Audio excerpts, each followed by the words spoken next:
Olá, serei seu professor nesta videoaula de amplificadores operacionais, características reais. Vamos começar?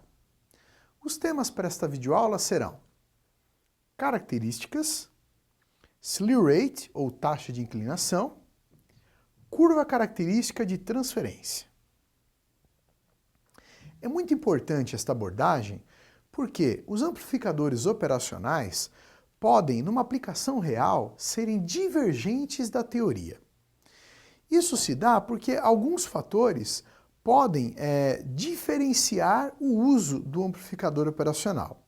Então, algumas características se mantêm fiéis à teoria e se mantêm fiéis ao manual do fabricante. Outras características, por sua vez, precisam ser bastante observadas, porque o seu projeto pode se apresentar diferente na prática em relação àquilo que você projetou. Então vamos ver quais características são importantes serem observadas para que não haja um problema de projeto ideal em relação à realidade. A primeira característica que nós vamos tratar é o ganho de tensão e a largura de faixa.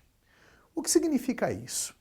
A largura de faixa é, na verdade, a frequência em que o amplificador operacional pode operar.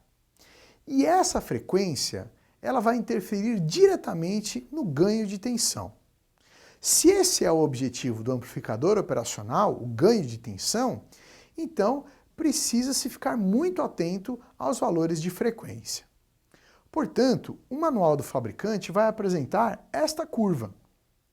E esta curva vai demonstrar que em determinados valores de frequência, os valores de ganho de tensão serão variados. Na verdade, existe uma relação. Quanto maior é o valor da frequência, quanto mais alta for a frequência, diminui-se o ganho de tensão. Portanto, é uma característica muito importante ao se observar quando o projeto do amplificador operacional é para amplificar sinais de ganho de tensão. Uma outra característica muito importante é a do slew rate, ou taxa de inclinação. E o que vem a ser isso?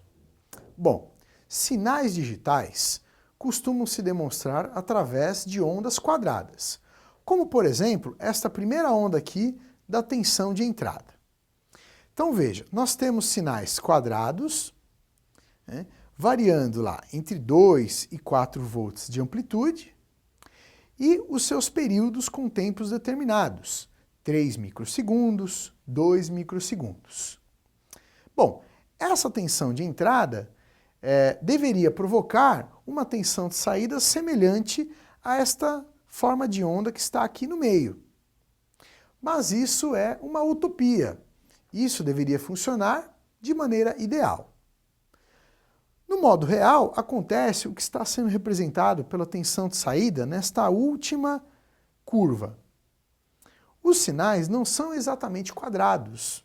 Existe uma inclinação quando o sinal passa de 0 para 2 volts e quando ele volta de 2 para 0 volt. Isso ocorre por uma série de fatores. Por exemplo, os circuitos internos do circuito integrado do amplificador operacional têm capacitores. Os capacitores levam tempo para a sua carga. Então, esse é um dos fatores que vai ocasionar o aparecimento desta interferência. Isto, em alguns casos, pode ser muito determinante. Porque se o meu sinal leva 3 microsegundos tem um período de 3 microsegundos, e essa rampa, conforme é demonstrado aqui, leva 1 microsegundo, isso já é 1/3 do meu sinal. Pode ser totalmente determinante ao meu projeto. Então, nós precisamos sempre estar atentos a essa característica de taxa de inclinação, seja para passar de 0 para 1, quanto de 1 para 0. E então, nós vamos estudar sempre a curva característica de transferência dos amplificadores operacionais. Essa curva característica vai demonstrar o funcionamento do amplificador operacional conforme o sinal aplicado. Então, veja só, no eixo horizontal nós temos a tensão de entrada, que é dada em milivolts. No eixo vertical, nós temos a tensão de saída, que é dada em volts. E então, foi traçada aqui uma característica que demonstra que, na parte negativa, né, se a tensão de entrada for negativa, por exemplo, menos 0,1 milivolt, a tensão de saída também será negativa. No caso aqui, menos 10 volts. Conforme eu vou variando essa tensão de entrada, proporcionalmente, essa minha tensão de saída também vai variando até atingir zero. Então, para o outro lado, no lado positivo, isto acontece de maneira diferente. Veja só, conforme eu vario a tensão em milivolts, eu vou variando a minha saída até chegar em 10 volts. Isso de maneira proporcional, até eu chegar no limite onde esse valor fica saturado, ou seja, ele não cresce mais, ele fica constante. Portanto, é muito importante observarmos este gráfico para verificarmos o real comportamento da saída a partir de um sinal de entrada. Bom, pessoal, espero que esteja claro o assunto amplificadores operacionais, características reais. Caso ainda fique alguma dúvida, assista novamente esta videoaula. Até a próxima!